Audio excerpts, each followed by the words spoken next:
Hi everyone, welcome to our live stream today. My name's Lenny, this is Jake. We're your hosts and we're gonna be sharing some product research strategies with you all today. Now, when you're starting to find a product to sell, the first step is to just generate lots of different product ideas that are good possibilities. Then you need to narrow down those ideas. And that's what we're gonna be talking about today, how to take all of these great ideas you've got and narrow it down to the best ones. So, Jake, do you want to explain how we're going to go about doing that? Absolutely. So let's go into my screen here. And as Lenny mentioned, we're essentially doing market research for all of our ideas now. And so over the past few really years now, we've been doing these product research series and finding a bunch of products. And one idea that we really want to dive into deeper today are these orthopedic dog beds. So if I click into that group here, you can see just very high level that this is a very strong category. The average daily sales is about 109, where our average net profit is $54, excluding cost of goods. So I really wanted to dive into this category to see whether or not it'd be a good one to get into. However, what we're gonna show you now today is just for this one category. You wanna make sure, as Lenny said, to do this for all the product ideas that you're validating. And this is gonna be a really helpful process for you if you're in that stage of trying to narrow down your ideas, but also if you're just trying to find product ideas, this is gonna show you what to look for. So to start this process, Lenny, what I'm gonna do here is a search on Amazon, which I've already completed, for our main search term, which is orthopedic dog beds here. So at this point, we do have all of our products tracked in the product tracker group. If you're not familiar with this, you can head over to our YouTube channel to check out each tutorial, or go to our previous product research playlist to see kind of what we're doing or what we're using that tool for. But essentially what you can do without that tool right now is open up the Jungle Scout extension on your main search term. And at this point, it's going to pull up the products on page 1, which we can see are about 57 products here. Great. Now, Lenny, what I wanted to see is like the entire market for orthopedic dog beds, and potentially there's a lot more out there that are past the first page, so they're just not showing up organically on page 1, and that's completely fine. But for our analysis now, I want to make sure that I capture the entire market, and I'm going to click load more to do that. So that will go past page 1 and grab in those page 2 and 3 products here. Okay. And great, so we're up to 107 products now. However, sometimes Amazon will rank products that aren't exactly relevant. So I'm going to actually type in orthopedic now to weed out any products that aren't orthopedic. And you can see that's dropped at about 8 products. We're at 99 now. Okay, so you'd feel confident right now that we have captured the entire market of orthopedic dog beds. Exactly, these should be the most relevant products. And if you want, you can hover over images like this and just double check that it's, it looks orthopedic, or that it's in the title like it is here. But that's exactly what we did. We typed in orthopedic, so it's just gonna weed out any products that don't have orthopedic in the title. And so yeah, I'm definitely confident that these products here, these 99 products, make up the majority of the market.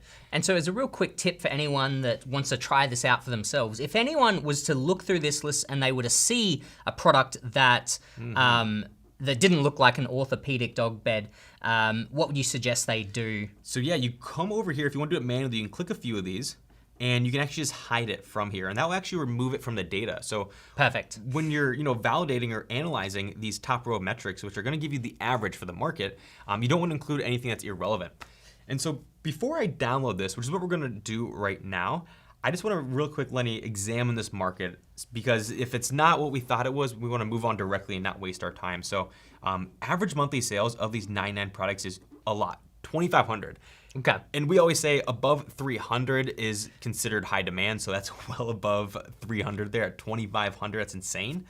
And then you can see how that translates to average monthly revenue. Now, of course, like these top sellers are sort of skewing that, but it's good to see, like, even if we remove that, I'm sure the revenue would be pretty strong as well.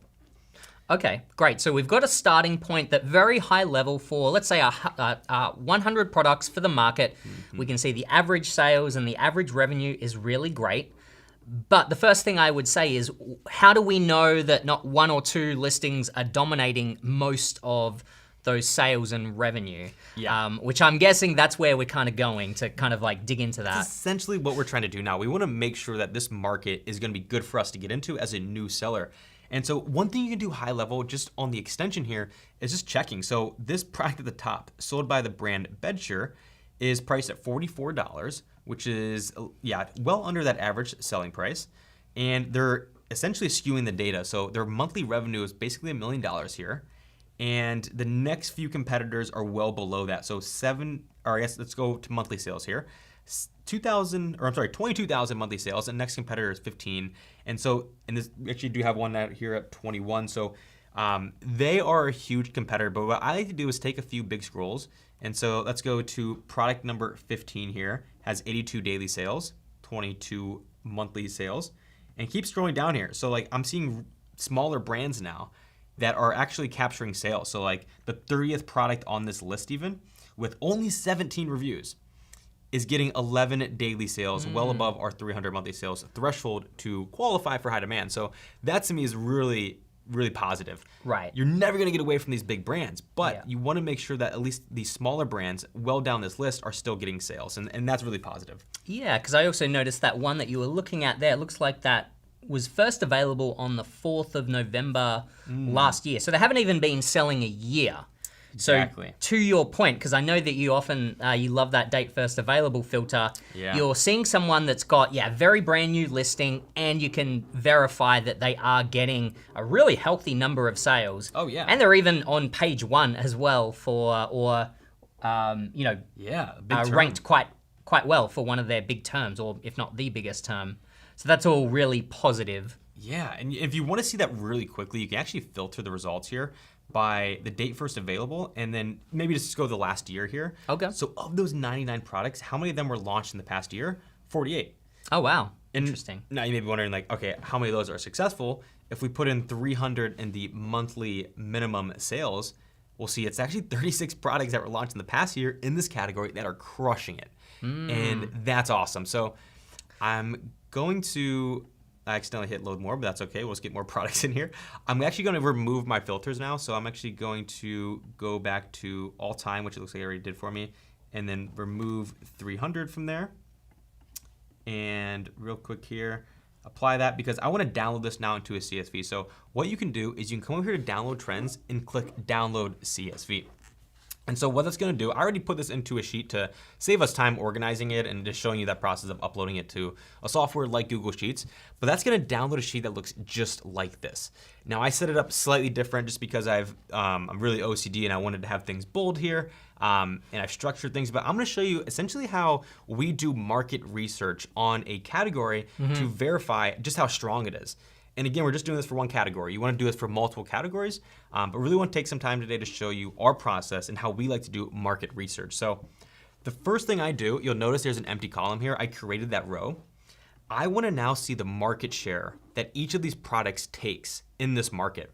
And you can see monthly revenue here, daily and monthly sales, and even the best seller rank here to sort of get a good idea of how much these sellers or these products individually are making.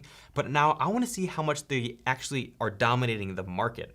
And there's a formula for this, and I'm not an Excel guru, I just figured this out, to figure out market share. But the first thing you need to do is actually add the market together. So the revenue in this case. So if you take all these products here, their monthly revenue, you can see down here that the sum of that is about 11,000. And what I'm gonna do now is I created these sections here. I'm actually just gonna add this together. So I'm gonna do equals sum, and feel free to follow along whether you're doing this live or later on in a replay for any category that you're trying to really dig into. And I'm gonna go ahead and hit sum. So we can now say that this category is $11 million each month. So that's how big the category is. When you're comparing different product niches together, this is a really good metric to compare, is how big are each categories or sub niches, and monthly revenue over all the products that you're capturing is a really good one to track. So we now have the total monthly revenue. I now want to see the average monthly revenue. So a very similar formula here, we can go equals average, the entire column here, and now we can see essentially the average revenue of all these products. Now, Lenny, one quick little pro tip here is again, I'm not an Excel person, but I figured this stuff out after trial and error, is anytime you have a formula, you want to copy and paste it back in, but just the values only. Yeah. Because whenever you mess with the data or the table above, it's going to change these numbers here. So I want to lock those in by copy and pasting just the values only.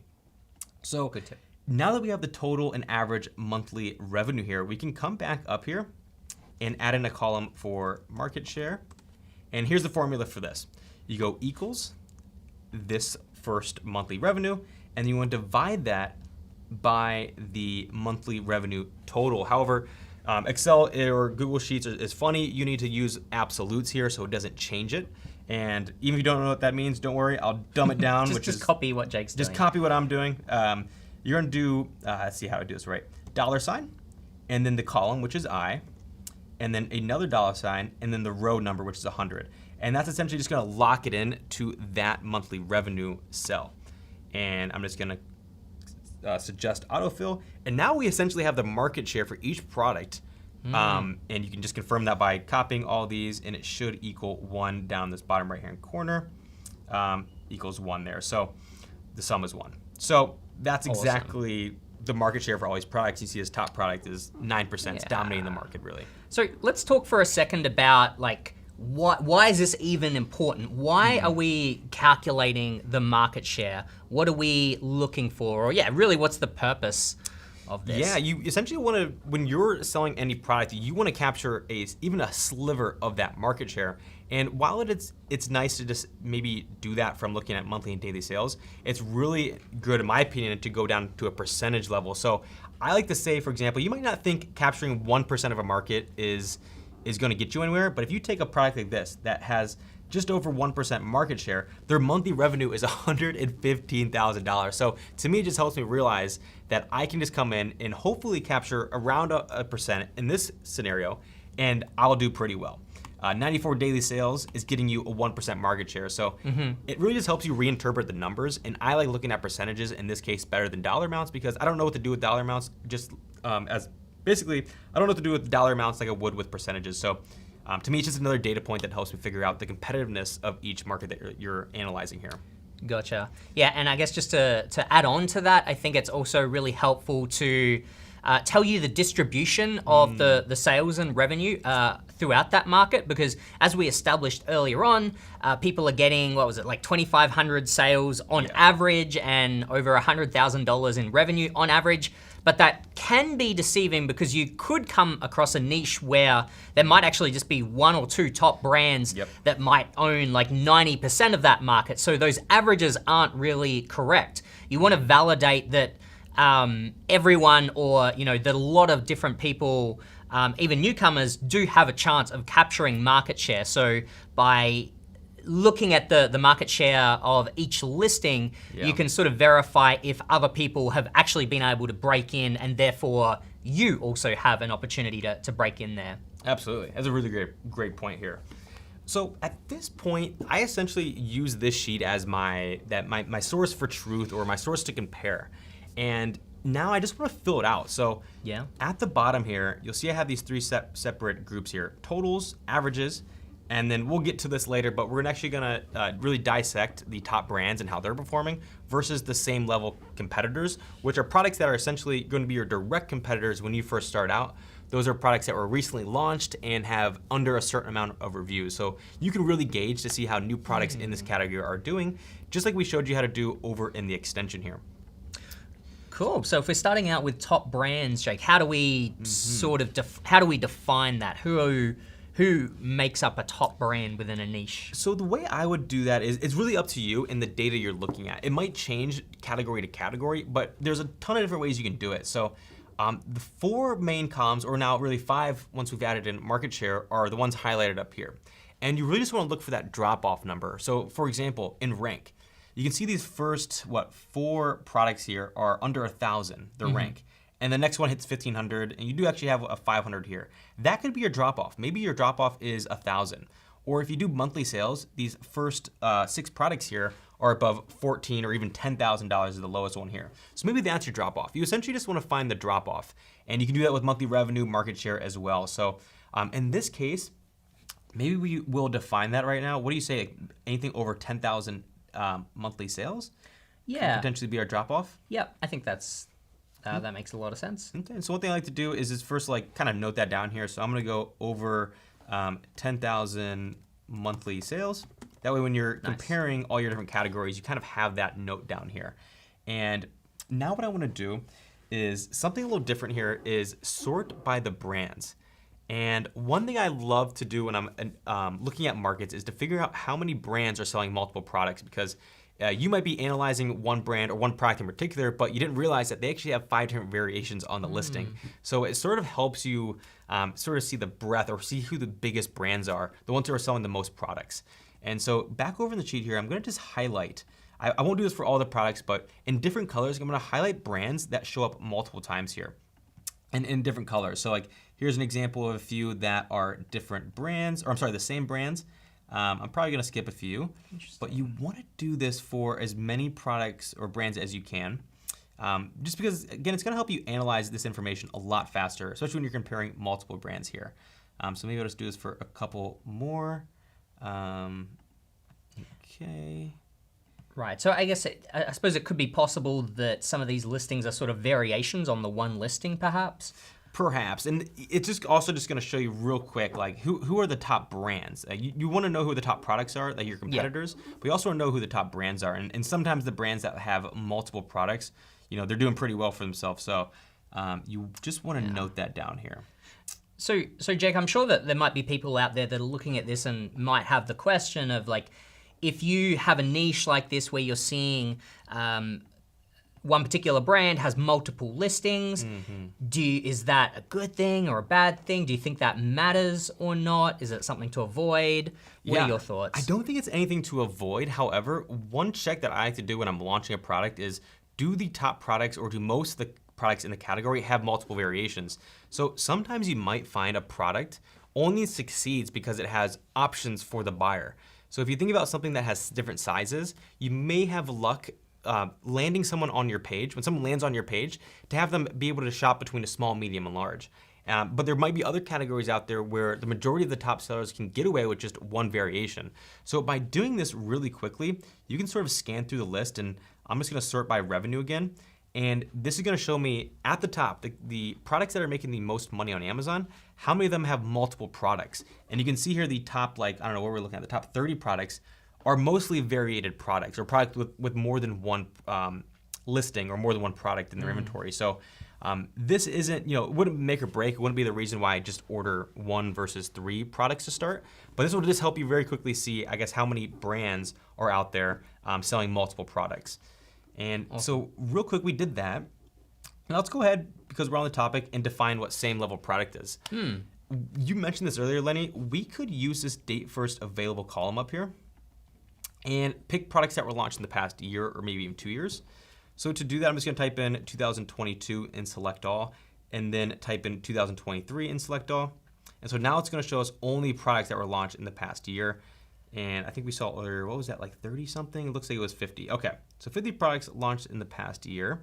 Okay. I'm gonna make a note of that down here. We're looking at the 2022 plus 2023. Now, another thing I wanna show you here is sometimes products or variations were launched in the past year, but the listing itself wasn't. So it can be very misleading. Oh, okay. For example, let's see, where's our reviews column? Right here. I bet there's a few products on here that weren't actually launched in the past year. So this one with 747 reviews was just launched 2 or 3 months ago. So there's no way, I'm very suspicious, that they got 700 reviews. What I'm gonna do real quick is double check that. Come over here to this link, open it up on Amazon. Okay, you see there are multiple variations here. But if you open up the extension now, you can start to see different dates here. And wow, this is actually one that was launched in 2023. Let me verify that real quick. Sometimes what happens, so there's no way. They went from 1 month 65 to 487 in like 3 months. Sometimes what happens here is there was another product on this page that they either removed or they added this to a different product. So it's sort of like, I don't know if it's Black Hat or not, but you can do that. I don't recommend it. There's no way they got 487 reviews this quick. I'm sorry, 700 reviews. So that's an outlier in this case. What I would do in this case to get rid of these outliers is come over here to our ratings and then put in maybe like 200. You have to go filter by condition and go is less than or equal to 200. And this is gonna help you find products that were launched in the past year that have under a certain amount of rating. So if you put yourself in the consumer shoe, you're probably gonna buy a product that has over 200 reviews, over 100 reviews, versus one that has like 1 or 5, which is gonna be your new product. So I like to weed down those products that are our same level competitors by using those two filters, the when it was launched and then the reviews. In this case, I did under 200 reviews here. So just to clarify as well for everyone out there, Jake, 200 is not necessarily a specific number. It's kind of arbitrary. Very arbitrary. You're picking that just under the assumption that it's unlikely that a listing that launched in the last 2 years or year and a half has had more than 200 reviews. Is that correct? Exactly. Yeah. You just want to find your competitors that you're going to be directly competing with. So if you put yourself on a search results page with them, you're actually going to be considered for that purchase. And you can get more strict than that. I just put 200 here. Maybe you actually want to do 100. And I'm just going to change it down here because we now have 20 products. So yeah, you can get way more strict. That number is totally arbitrary. It's just helping you find your direct same level competitors. Right, and so would you say also that, it doesn't need to be 100% accurate here? Like we're not trying to get every single one of these listings. It's more, to your point, finding a group of listings that are closest to what we would be if we were launching, like in terms of size, and that information or the averages of this information is just going to give us some sort of directional data in terms of what we could expect. Yeah, I think so. And yeah, exactly. It's So all yeah, it doesn't have arbitrary. to be absolutely correct. It's just giving us a bit of an idea. Yeah, exactly. And that's why I actually think it's helpful to have these notes down here because when you're comparing to another category, you might use different numbers. So it's nice to just record everything here. And as you can see, we can create tabs for other products as well. But real quick here, what I like to do is just visually to make this into this light green color on the ASIN here so that when we reset our filters here, let me get rid of everything. And then what do we have? Date first available. Yeah. We can actually just select all now. Now we come up here quickly, and if I just sort by, you can actually sort by the color is interesting, fill color, and you can quickly see who your same level competitors are at a glance. So you're coming down here, all the data you'd put in here would be for those brands or those products, and then for your top brands would be all the ones that are that you've identified, which is, what do we say, over 10,000 monthly sales. So I don't know if we should fill in this information, but essentially the way to do it is you want to fill out all this data by just essentially from this, what we can do here is go equals sum real quick. I'm going to copy that for this one. I'm going to copy that for okay, I'll leave that blank for a second, the amount of sellers. And so what I like to do here, Lenny, is, so I'm just filling in the data now. Okay. That way when we have this for multiple categories, we can bounce between these tabs and just check them out high level. So like the monthly revenue difference, the amount of daily and monthly sales, or the amount of sellers in the category. One thing I like to do is figure out how many sellers now are Amazon FBA or Amazon. So you don't typically want to sell in a category where Amazon's dominating that category. Like Amazon themselves is selling in it. So what I want to do here real quick is utilize this filter here for seller type and see out of the 100 products, how many are sold by Amazon. And very quickly I can see 10 of them are. So I'm just going to put that as a note here, 10 AMZ. And again, you're just filling out all this information so you can compare this with all your different categories. So we have 10 Amazon there. Another thing I like to do is with this last one, that's bringing all the products now, is figure out how many products are oversized. So if you're looking to sell in a category where the majority of the products or your closest competitors even are oversized, and you can come in with a standard size product, you're gonna save so much more on FBA fees and potentially be able to undercut them in price. So it's just a good metric that I like to calculate here. So I'm now going to just select oversize and then count those, which is 19. And I'm gonna type in 19 over. So now that we have this first row of totals, you can do the exact same thing for averages here, which is again really helpful. We do have the averages up here at the top. Oops, I need to get my filters reestablished here. So we do have all this averages at the top here, but it is in a different spot. I like to, when I'm done filling in everything, cancel all these ASINs so that I just have a very clean way of looking at all my metrics. And that's why I like to have my totals, my averages here for all the products, my totals and averages, or really just my totals for the top brands and the same level brands as well. So this is just like a little trick or a little organizational tip that I'd recommend when filling out data to make your analyzing a whole lot easier for you. So yeah, we don't have to, I'm not gonna show you how to do this for everything because I assume it's pretty standard here, but you basically just go the averages there and fill in all that information, including the price as well. So I'm trying to think here, what's the most effective way of doing this? Sometimes this pops up here, but I guess we can start filling in some of these, but Yeah. you can usually like copy and paste once you have one there. We can keep pasting this, pasting that. I'm just gonna fill this in so maybe we can analyze it really quickly here. Average listing quality score, average sellers. Great. Sometimes you have to change the format a little bit.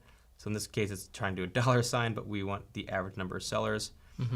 And so great. Yeah. So this is essentially my process, Lenny, of like going through and really just seeing the competition, the demand, the distribution between market share between the top and the small brands. But really what I want to see is like these smaller brands here, like how are they performing? So I'm just going to do real quick a sum of these smaller brands. And to do that, remember we got to go to the ASIN here, which is giving me, I need to restart the page here. Or no, because I have something figured out. What am I doing?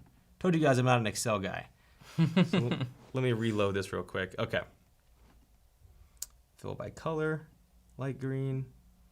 Okay, so we just want these 20 products here. I'm gonna go equal sum these top 20. Great. Cool. And then just copy and paste that along the way.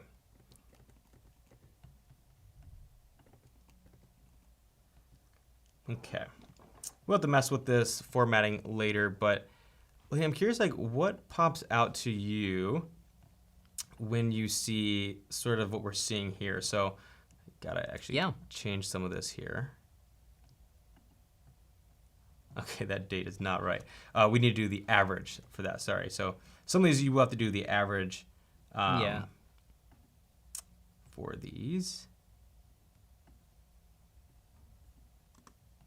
Okay. Rating number. Let's change that format here. Oh, that's a total. So ratings. Market share. We don't need that. Total market share. Great. Daily sales. Okay. So the major thing I want to look at real quick here is like the revenue of these products. So an average daily sales. So these are the totals here. Another number. Actually, no, we don't need total there. We can do averages for all that, but so yeah, I sort of want to do averages. This is gonna take a while probably to go through all this, but what I'm just trying to do is get all my data here. I'm doing averages for these instead of totals. Yeah, that makes sense. Yeah, so yeah, as you're kind of doing that, the reason that we're finding averages here is, okay, we're basically saying like this group of listings that we've got averages for, they've launched within a year or so, or maybe just a little bit over. And so they're a fairly brand new listing entering this market. And we're just trying to get a sense of how well or how successful have they been in launching into this market. And based off of that, we can sort of determine whether or not we think we could be successful.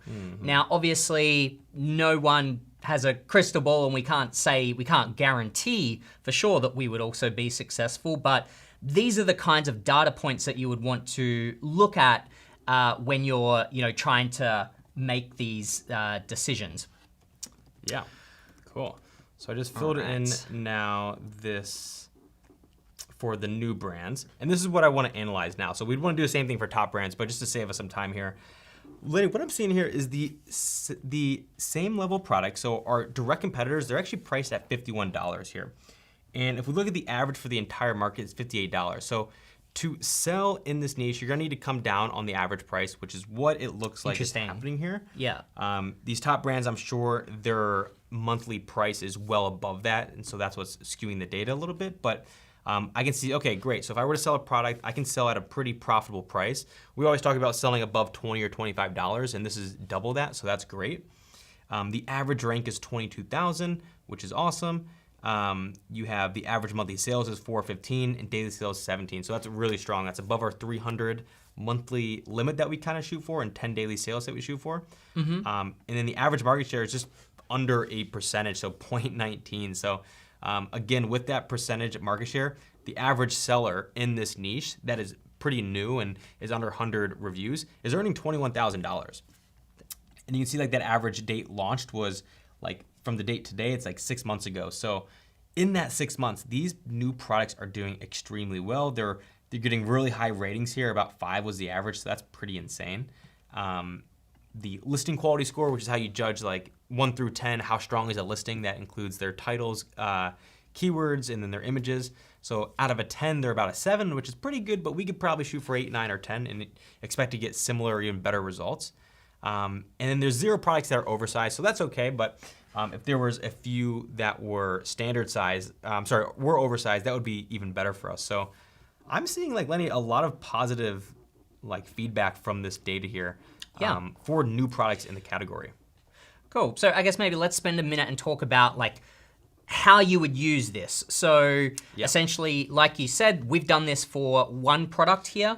Now the process would be to repeat this whole thing, but do this for multiple niches. And so you could then switch between different tabs here or sheets here and be able to compare the data when you're trying to narrow down your product list. So let's talk about the specific things that we would want to be comparing. Yeah, I think like, once you got all this data here, and again, we haven't filled in like the top brands yet, but you wanna do that as well. Everything that I've kind of marked here, you wanna fill in. But the biggest things to me, I'll just highlight them to make it easy, is monthly revenue as a whole. So like how big is the category? You don't wanna sell in a category that, if you're comparing 11 million versus 1 million, you'd obviously rather go in the bigger category there. But then you also wanna see like, the market share from like the smaller brands, I think is really interesting to look at. And also these right here. So like the actual dollar amounts, or I'm sorry, the units that they're selling each month, these new brands. And again, that's all based on the date first available and the reviews being under 100. So to me, I'm comparing the size of the market, the success of new products, and then what we sort of did earlier was just ensuring that the top products aren't absolutely dominating, which you would find once you start entering this information here. But we saw that very high level also on our extension here as well. So I'm trying to think of any other metrics. We haven't really gotten to profitability yet. We can estimate the fees and the net profit here, but that's not calculating the cost of goods sold. So that's like a whole other step after this. But in this scenario, you're just trying to find your top 2 or 3 products through market research. Then you'll be able to reach out to suppliers in those categories to see what the cost is going to be to sell. So this is a preliminary step in helping you weed down your product ideas.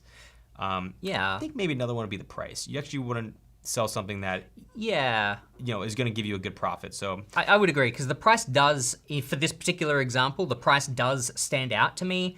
And I like the fact, and I know you called it out, that this is like a good price. It's above $20, which we often talk about. And the reason why is because essentially the lower your price, the smaller typically your profit margins become, because your pick and pack FBA fees, they end up, they generally don't change much. They're still gonna be like $1, $2, $3, whether you're selling a $10 product or a $100 product. So with the $10 product, that becomes a much larger chunk of your revenue. So generally speaking, the higher the price of the product, the more profit that you'll receive. You obviously do need to still find out the specific product cost, how much you can source this product for, but generally it's a good sign being able to sell a higher price product. It also kind of gives you a little bit, it kind of gives you somewhere to go. Like if you're selling like a $10 product, and if your competitors start dropping their price, it's like, you don't really have far to go. You're like already nearly at the bottom, whereas the higher you start your price with, you're probably gonna have a little more leeway there if other competitors start dropping their prices. So I think that's quite positive. Totally makes sense to be looking at the overall revenue within a market, because you want to be able to, like you said, sell in markets that have higher revenue.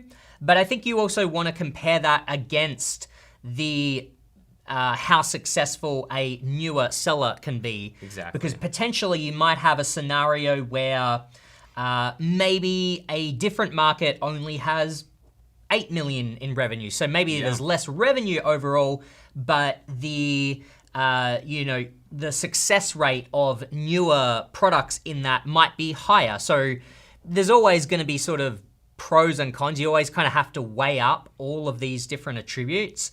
Yeah, absolutely. So yeah, kind of like keep that in mind. I think one more thing I would do here, like this is a sort of step you take after this, is we talked about these same level products here, is once you've had them highlighted, you can actually just like start to see what their strategy was. So we see these are the ones in green that are same level competitors. You can actually head over to their listing and just see like what they're doing. So this product has 3 variations for small, medium, and XL dogs. You can start to see like their images. So this seller actually has some really good images. That one looks sort of photoshopped, but I think that's Photoshop. Maybe that isn't, but you can just start to see like their strategies. I'm just doing this for one product. And if you have the extension enabled, then you can see some really cool stats over here as it's loading. But going through their listing over here, seeing like, what their title looks like, their bullet points look like, do they have A+ content? So they do. And really just diving deep into this product here. You could even go through their reviews and see what people like about it, what they wish these products would do differently. But this is just one strategy that I like to do, is like really diving deep into the new products to try to replicate what they've done, or to see like where you can improve. So I think that's a really good strategy to do once you've identified those same level competitors. But yeah, I mean, this is, we talked about this earlier, this is our process and the way that we like to do market research. We certainly aren't done after this. You need to compare it with different categories. But just from a quick, like the way to utilize data and play with it, this is my favorite way of bringing data from Jungle Scout into Google Sheets or Excel. And we can customize the way that we want to view and analyze our data by coloring certain things, making it very visual for us to just like quickly analyze different markets at a time. So I think this is my favorite way of going through market research. But curious to hear what you guys are thinking. If you have any questions, let us know in the chat right now. Any questions you have. Let's jump into some questions here. So I think you just kind of helped answer this one, Jake. So GG says, doesn't the Jungle Scout app already do all of this already? So yes, firstly, all of the information or the data that we were showing here today has all been pulled from Jungle Scout using our Chrome extension. And Jungle Scout does do a lot of this already. If you tuned in earlier, you would have seen a lot of great information, such as like all of the averages within the Chrome extension. It kind of shows all the averages of all the total listings, and that's definitely part of what we were showing today. But what Jake has been demonstrating for us is kind of taking a deeper dive. So taking the data that Jungle Scout gives us and then going that step further, because there is a manual process there, such as kind of grouping, who are the top brands and who are the same level competitors. That is something that's a little bit subjective, as we were talking about. We kind of had to just use our own best sort of reasoning to determine how to group those. So that's why we were doing that part manually within a spreadsheet. Plus it just opens up more opportunity to visualize the data in different ways, like color different things, and just kind of take it that next step. Yeah, allows you to customize the data how you want to see it. And that's what I love about Jungle Scout, is you can use it to grab your data and then you play around with it however you want. Like we added in a market share column, and sometimes we add in additional columns and then color them differently. So it just makes it easier for you to play with the data however you want using Jungle Scout data. Yeah, all right, let's jump into some more questions here. So if you do have any questions, please feel free to drop them in the chat. Cool, so there was one here. How can I research for hairbrush? I think that maybe the way we could approach this, Jake, is, we've got lots of other great videos that talk about how to find and generate product ideas. This session is more about how to narrow them down. So one thing I noticed, Jake, is that we were looking at orthopedic dog beds. I'm assuming that that's not where we started. No. I'm assuming that we probably started with really high level dog beds.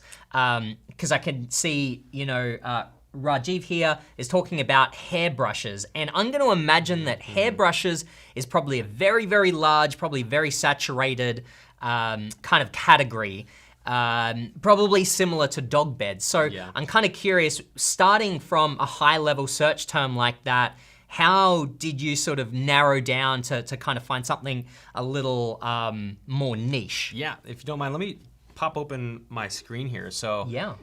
similar to this question, whether you're looking for a hairbrush, a dog bed, or whatever it is, you can follow a similar structure here. So I did keyword research. I started keyword research on dog beds. And then I created this list here of sub-niche ideas. So essentially from the search term dog beds, which in this case could be hairbrushes, I just went through and saved a few ideas that were different from each other. So dog beds for medium dogs, small bed, human dog beds, which you can pop open and see sort of just like over time, how is this, is it trending up? Is it trending down over time? And then I found orthopedic dog beds right here, which I opened it up here and I noticed that it was trending over the past 2 years. So yeah, the last year it had 3,400 searches on average versus 44, and so I liked that. I wanted to get into a category, or at least look into a category that is trending over time. But I had a bunch of different options here. There's dog tent, dog bed cover, calming dog bed, but this all stemmed from the keyword dog bed. And you can just see a bunch of different searches underneath that customers are using to buy a dog bed or a type of dog bed. So to answer this question directly is you can start with the hairbrush keyword on a tool like Keyword Scout, and I'll just do that real quick. So hairbrush, and then go through this list here, and you can use this checkbox to identify like unique ones. So okay, a wet brush, a detangling brush, so that's different. An edge brush, whatever that is, and you can just take note of the different, a beard brush. Take note of the different ideas and add it to a keyword list and just call it like a sub-niche list or something that you can keep track of over time. But that's how I do it. Baby hairbrush, curly hairbrush, round brush, bamboo brush. There's so many different types of brushes here that you can now use as inspiration to do market research, which is exactly what we did with this product here. So yeah, and then just to kind of come full circle, literally the steps would be, let's say you liked scalp brush, you would just click on the Amazon button. Oh, right. That would bring you over to Amazon. You would click onto the extension. You can, and then I think that would actually take you back to the start of this video, Yes, and you yeah. can follow the steps and do exactly what we were showing you today. right, and so I'm just gonna make sure I get rid of all the scalps here that aren't scalp, 55 scalp products. Yeah. Download the CSV, or if you want, you can actually just add it to your product tracker, which will bring it over into our product tracker tool, which is what we basically looked at earlier. And this is essentially what we have in Excel here, but not as the way that we customized it. So to answer that question with an example, hopefully that's helpful for you. Absolutely. All right, so the next question here is this for private label? Yeah, we typically talk a lot about private label, but you could apply this strategy to any type of business model. It's really just kind of analyzing any particular niche that's on Amazon to, kind of see, do a deep dive into it. Yeah, definitely. Okay. Yes, this video will be available after the fact, so definitely make sure to subscribe so that you can get access to that replay and future content that we create. Yeah. All right, there was a question here about which plan we're using here of Jungle Scout. I believe you'd be able to essentially access all of these tools on the middle and the larger plan for Jungle Scout, the suite and professional plans. And you have some more limited use on the basic, but generally a lot of people tend to go for the suite plan. The middle one kind of gives you access to essentially all of our features, and then the professional plan will just give you even more access to tracking more ASINs and keywords, etc. Yeah. All right, let's look through at some more questions here. One of the new ones, questions that came in here asking, what are the best things to look for when product researching? And I think today we showed a lot of things to look for, so it might be hard to figure out, all right, what's like, if it came down to 2 or 3 factors, what should I look at? Yeah. And we talk about this a lot, is I think the number one thing to look for is demand. If there's no demand in your category, it's going to be impossible to find buyers, essentially. A lot of times, new sellers think about competition. Okay, I need to get into a low competition category, regardless of the demand, and that's a mistake in my opinion. You want to make sure demand is there, and that should be your number one thing you look for. And then second is profitability. You got to make sure those sales that you're making are going to be profitable for you. So 1 and 2, I think, is demand and profitability. Yes. Yeah, definitely check out the other product research videos that we have as we go into more detail about demand, profitability, competition, some of the other things to look at like improvement potential, seasonality. We've got a lot of great content that speaks to all of those different things. We talk about the 6 factors of a profitable product. So definitely check out the other product research videos that we have. Then the question that we often get after that is like, oh, well, what else do I look at? And really that's what we're covering today is this is after you've looked at those 6 main factors of a profitable product, this is kind of the next step to, analyze those niches even further to help you narrow down what you want to buy. Absolutely. All right, Saif has a question here. It seems that opportunity score can change within a day. Actually, sorry, you had a previous question. Does a better opportunity score hold great importance? Yeah, so for those of you that aren't familiar, within Jungle Scout, if you're looking on the extension like we were doing earlier, it'll give you a score out of 10 called the opportunity score. Closer to 10 means a great opportunity, lower scores mean a poor opportunity. So typically you want to find a higher number in this, anywhere from like at least 5 or 6 and higher. As a general rule of thumb, the opportunity score is really great directionally. At a glance, it can kind of give you a sense of whether this is potentially a good niche or not, but I would not rely on it 100%. You really do need to do some of the manual work to really look through the listings and see what is the distribution of sales and of reviews and do a deeper dive into that data in order to make a decision. So I wouldn't ever rely on the opportunity score alone. I would always just use that as a starting point, but then continue to look through the data and go through a process similar to what we did today, where you really familiarize yourself with the performance of this particular niche on Amazon. Yeah. Okay, let's see. Cool. I noticed there was a question here about. So the question is, your product hunter on Jungle Scout. If we filter 75, if we basically filter for 75 reviews, I assume that means max. And then click on the Amazon link. It's showing about 2,000 reviews. So I'm curious, if you don't mind explaining that in in more detail. I'm curious what tool you're thinking about here. Is it the extension, the product database, or the opportunity finder? Sometimes when you are using a filter like that to find products that have under a certain amount of reviews or above a certain amount of reviews, you will find that a variation on that listing is a little bit different. So sometimes a tool will just group it together, and when you click that Amazon icon to go to the listing, you will see a product that has a different amount of reviews because it has different variations on that listing. So that sometimes happens. Sometimes it's a bug on our end. Sometimes it's just the way Amazon functions. It has different reviews for different variations sometimes. So yeah, if you see that and you think it's a bug, you can always report it using the help icon in Jungle Scout. Otherwise, it could just be a different variation on that listing that has a different review count. So that hopefully answers your question, but let me know if we could clarify that even further for you. Yeah, great. And then there's a question here, which plan of Jungle Scout is suitable for beginners, basic or most popular one?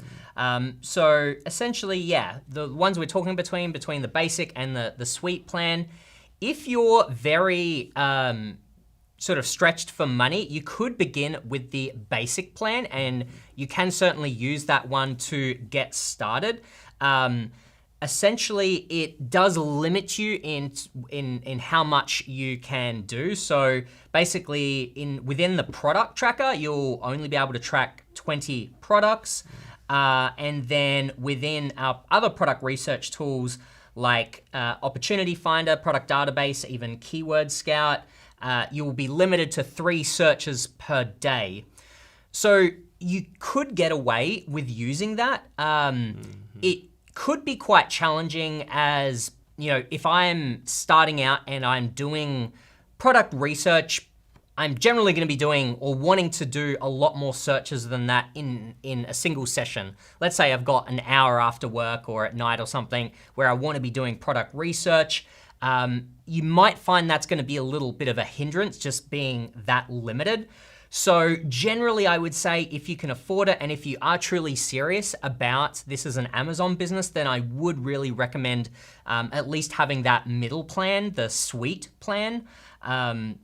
That one just opens you up to a lot more functionality, especially on the product research side. It removes all of those restrictions. So I would definitely recommend that if you're serious about getting started on Amazon. Awesome. All right, seeing if there's any further questions here. Looks like Mavericks is learning, thanks. That's awesome, glad to hear it. Okay. Oh, actually, okay. So here, Modern Solution says, what is your guys' favorite tool for product research and why? This is a great question. I'm trying to narrow it down to just one tool here. I like using a variety of tools. I used to say that I liked the Opportunity Finder, like that used to be my go-to quite a lot, because you could see an entire niche and you can see keyword search volume and seasonality and all of these things all in one spot. And I still do really like that. I've found that more and more recently, I've been just looking things up on Amazon and then using the Chrome extension. So I don't necessarily think one's better than the other. I actually, typically as I'm diving deeper into product research, I usually end up using most of our tools. Like I'd use Opportunity Finder, I would use the extension, I would use Keyword Scout. So I typically use a variety of them. But yeah, I've been using the extension a lot more recently. What about you? It's convenient. I was gonna say the extension too. A lot of times I'm actually shopping first and then I'll find something and I wanna just pull up the extension real quick to see, oh, that's cool. Let me see if that's actually like a niche on Amazon and if it's doing well. And so I love the extension for that reason. You can just casually do product research when you were least expecting to do it. Yeah. But also I will say like maybe a tool specific answer is like the product database, because I like using that included keywords filter to look for a very specific product. So if you just want to find a dog product, you can just type in dog and then set all your parameters for like high demand, low competition, and price point even. And then you'll find all the dog products that meet that criteria, because the way that tool functions, it's basically just downloading every single product on Amazon and allowing you to determine what you want to look for. It's even good for shopping. I don't use it that way, but you could use it that way. So I think product database, using that included keywords section or filter is a really fun tool to use for finding very specific product ideas. That's a great hack. So to clarify, without that, you can choose your category. So you could choose the pet category and then set all of your other parameters, but you're opening yourself up to this entire category. Whereas by adding the include keyword, it limits it to all of the listings that contain dog within that category. Exactly. That's a great. You can even open up that category and select any category. And in fact, if you're saying dog products, you might find a dog like shirt or a dog bracelet or something, but you're using dog as like your interest, or you just want to sell something, I guess, targeting dog owners. So it's basically a fancy way to use the extension without, I guess, relying on Amazon to display information how you want to see it. So extension and product database are my two favorite. Awesome. Jake, what do you think would be some great next steps for anyone that's watching today? Yeah, so we have an entire playlist, a product research playlist, and in it you're gonna find basically strategies for finding products, which is sort of a section that we skipped today, but also how to narrow down your products and do market research, and how to compare all your product ideas together. So make sure to watch this product research playlist that will link for you on this video somewhere.